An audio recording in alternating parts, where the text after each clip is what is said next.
Hello everyone and welcome back to our series on rental agreements. In today's video, we'll be diving into the nitty-gritty of the California Sublease Agreement. This crucial document, although complex, is instrumental for tenants who wish to sublease their property. So today we'll cover everything from understanding what a sublease is to how to actually draft a sublease agreement in California. Welcome back Loopers, it's Mohammed Abu-Ghosh, content creator here at DoorLoop.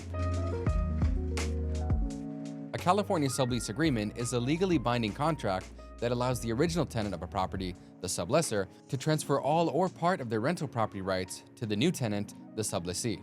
Now, it's essential to remember that before subletting the property, approval must be sought from the landlord.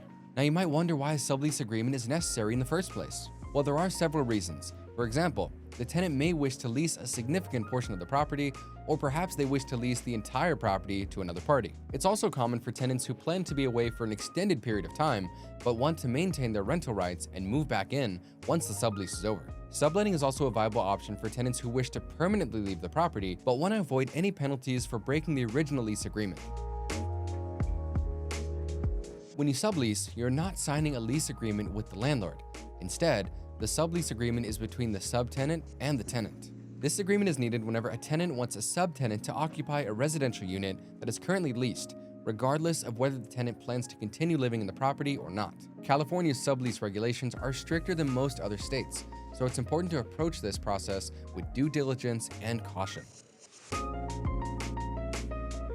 Now, if you're looking to draft a sublease agreement, it must include certain key details. These include information about both the subtenant and the tenant, like full names, contact details, and addresses. The lease term, which specifies the start and end date, a comprehensive description of the rental property, along with its full address, the monthly rent that the sublessee needs to pay, and all relevant details from the original lease agreement, including the landlord's information. Details on the security deposit, utilities, late fees, and property changes may also be outlined in the sublease agreement if you like.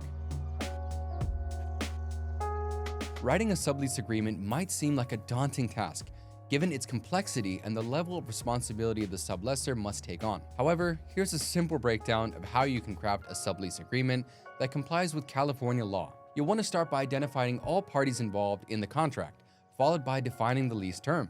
Next up, identify the rent amount and any other financial responsibilities. You'll also want to address the security deposit terms, list any restrictions, date and sign the agreement, and finally, attach a copy of the original lease. Now, before we get to the next section, make sure to like this video and subscribe to our channel if you've enjoyed the video so far, so we can get this information out to more real estate professionals just like you.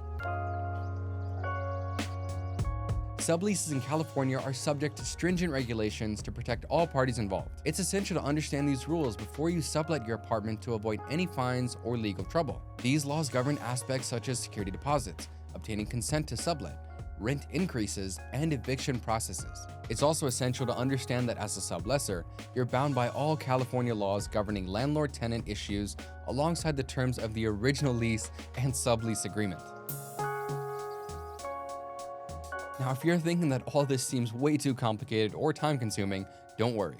DoorLoop is here to help. DoorLoop is an innovative software solution designed to help landlords manage their tasks, like creating lease agreements, running background checks, and tracking rental payments all from one platform.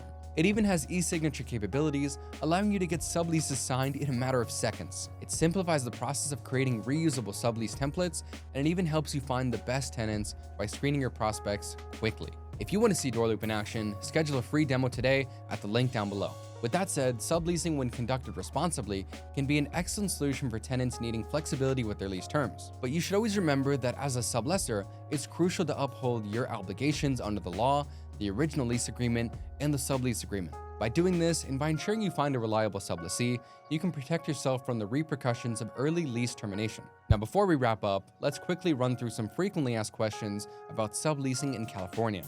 Is it legal to sublet in California? As we've already discussed, yes, subleasing in California is perfectly legal, but approval must be obtained from the landlord first. Can tenants sublet without getting permission? By now, it should be obvious that the answer is no. Tenants must always get permission from the landlord before subletting, or they could face legal penalties. What is the sublessor's responsibilities when subletting?